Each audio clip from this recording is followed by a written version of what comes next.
I've got good news.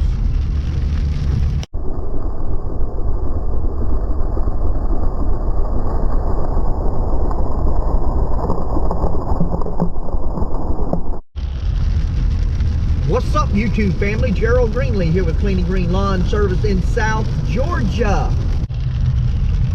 So it's raining here in South Georgia. I just want to do a little bit of truck talk. I want to share some information with you, some business development, I guess you'd call them. And I'll do that in a minute. Right now, I'm on the way to the dealership. Not the Nissan dealership. The only dealership we have here,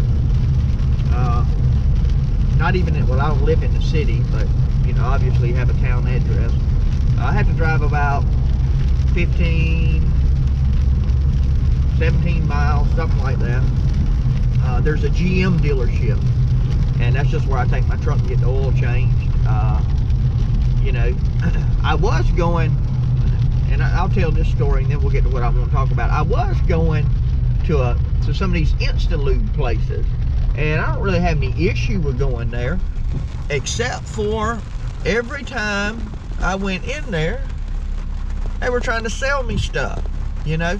I mean, I had this conversation with a guy one of the last time, not the last time, but one of the last times I went. You know, I pull up and I say, hey, you know, I want to get an oil change, get synthetic oil, yada, yada, yada.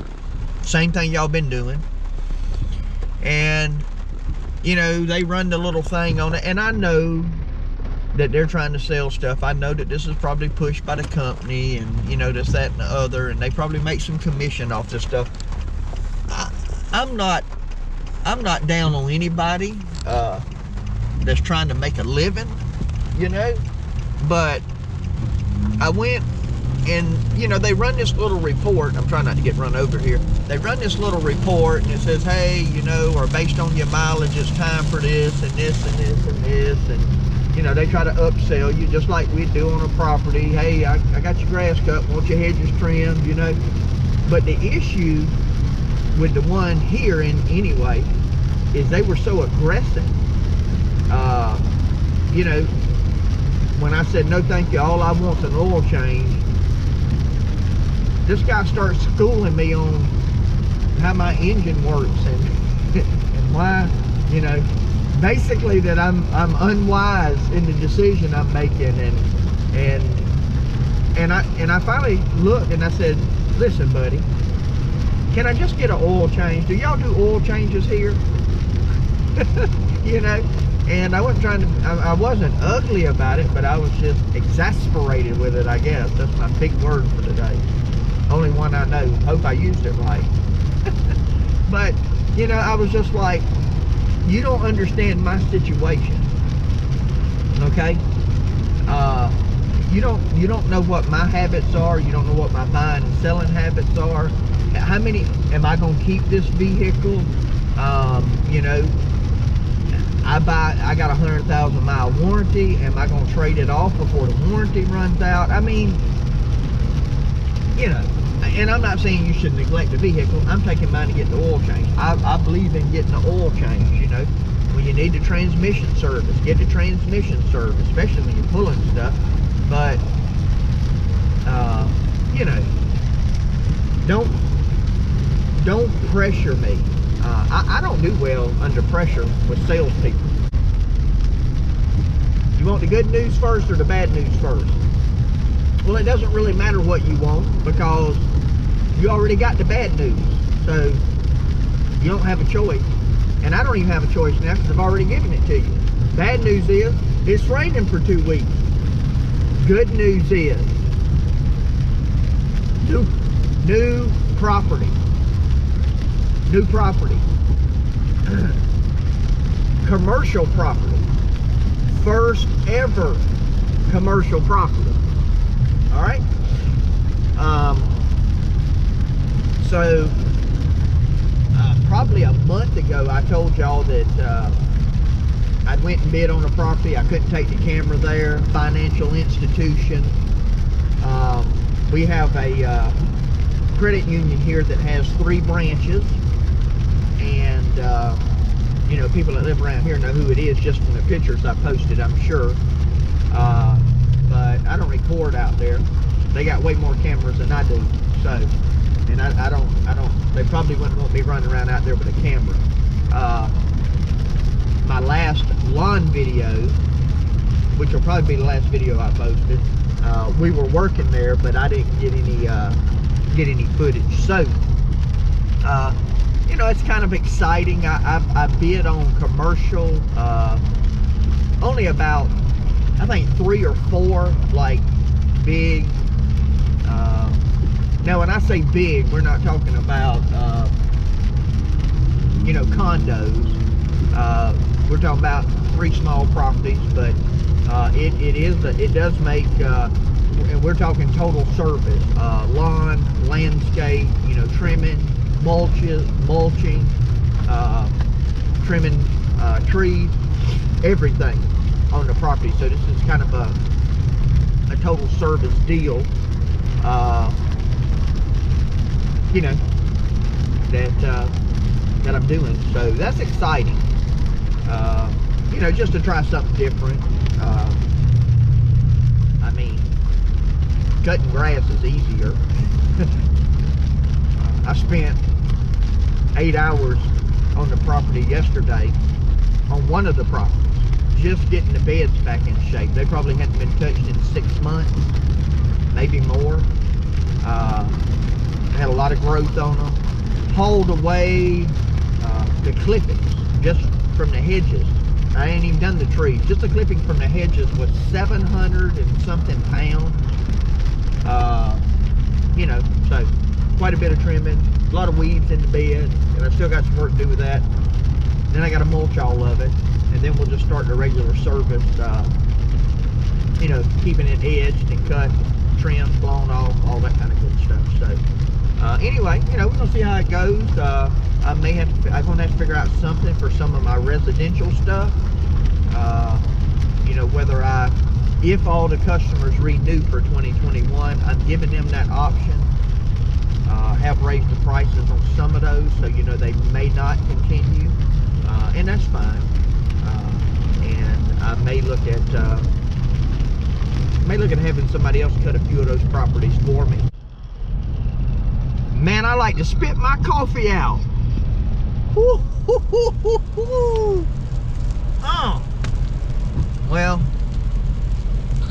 I didn't actually almost spit my coffee out. Only because I didn't have my coffee with me, and I didn't have any coffee in my mouth. Golly, man. In my last video, I talked a little bit about upselling, and the lady comes out and says they're recommending a air filter. The air filter was $40. No, $49. And then the labor was like $20. It was another $70, or maybe 60, you know, $7 plus tax. It was going to take my bill from $80 to $150 something to put an air filter in. So I jump on Amazon, not Amazon, Advanced Auto, and I look up the air filter, a mid-grade one, not the cheapest one, not the K&N. It was $24. I said, no, I'll just, man, I'm finna run over the curve here. I said, no, I'll just change my own. Don't worry about it. So that's one thing that happened to me, and that's not what I almost spit my coffee out over, though. I'm gonna share that with you in a minute. I'm at Burger King, though, man. I gotta get a biscuit. I'll check right back with you. Oh, now I'm full. So let's get back to spitting out coffee. I went by the bank. Now, this is crazy to me. I'm new to business. It's probably normal to y'all. I said, well, I want to get some checks from a business account. He says, oh, those are expensive. And I was like, well, okay. Well, tell me how much they are, and then I'll see if I want to get them. So he goes through and punches in my information and flips the screen around, let me see it. 50 checks 50. Yeah. 20 or 50. 50 at the highest. I think it was 50. They wanted almost $90. That's like $1. I mean, what's that, $1.80 a check or something? I don't know. I don't know. And I was like, well, sir, I appreciate your help today. You've taught me out of doing two things. You've taught me out of closing that account and getting business checks. I didn't really need business checks. I was just going to get them so I'd have them, you know. Because fortunately for me, so I'm a single owner, sole proprietor, LLC. I don't really have to keep my money separated. I mean, nothing stops me from writing a personal check to a guy who hauls me a load of mulch and, you know, getting a receipt from him and still writing that off on the business. Now, I don't want to do things that way, but, you know, if I had checks, I'd probably write some. But as it stands, I've had that account over a year. Probably had that account a year and a half and never wrote a check. So I'm pretty sure I can take my account information, go online, and now listen, these checks, you got to understand, these were not triplicates, these were not duplicates, these were single, whole day, everyday grandpa checks, right? That little pattern, when there used to only be one pattern for checks, that pattern, right? It was no duplicate. If you wrote this check and didn't write it down somewhere, you just had to wait till it cleared the bank to remember what you wrote. I mean, it's ridiculous, man. I just ordered 100 checks for, you know, they were like $20-something on my personal account. But I think I can take my account information, go online and order from somewhere that'll be a whole lot cheaper, especially for a simple check like that. So anyway, we always talk about the cost of doing business. Well, that's the cost of doing business. So, but I'd much rather pay $80 for an oil change in my truck than $80 for 50 checks. So I ain't doing it. No, I'll write them an IOU and go get them cash. I mean, that's, man, it was just crazy. But anyway, I just want to share that with y'all. This is just some of the stuff. If you know, this probably won't help anybody anyway, but if you just like to hear me ramble on, then there you go. That's what this video is for. I'm about to get back to my office and get some work done. So anyway, appreciate you tuning in, taking the time to listen to my adventure. My prayer for you is always the same, that the Lord might richly bless you, that you might see all of your blessings as from Him. Hope you have a great, great day.